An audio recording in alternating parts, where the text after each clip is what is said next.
শিশুর হার্টের ছিদ্রের লক্ষণ কি? জন্মগত হৃদরোগ অথবা হার্টের ছিদ্র সবসময় জন্মের সাথে সাথে ধরা পড়ে না, তবে কিছু গুরুত্বপূর্ণ লক্ষণ দেখে এটি সন্দেহ করা যায়।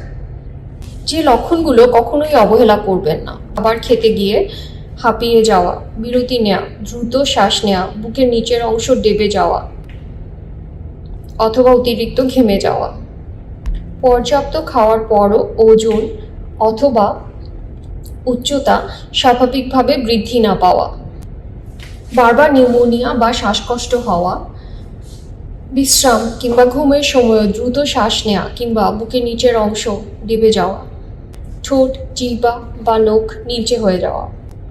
এইসব লক্ষণে যে কোনো একটি থাকলেও দেরি না করে দ্রুত একজন হৃদরোগ বিশেষজ্ঞের পরামর্শ নিন। একটি সিম্পল ইকোকার্ডিওগ্রাম আপনার শিশুর প্রকৃত সমস্যা নির্ধারণ এবং চিকিৎসায় ভূমিকা রাখতে পারে। একটি সিম্পল ইকোকার্ডিওগ্রামের মাধ্যমে হার্টের ছিদ্র বা জন্মগত হৃদরোগ খুব নির্ভুলভাবে শনাক্ত করা সম্ভব। মনে রাখবেন, সব হার্টের ছিদ্রের জন্যই অপারেশন প্রয়োজন হয় না।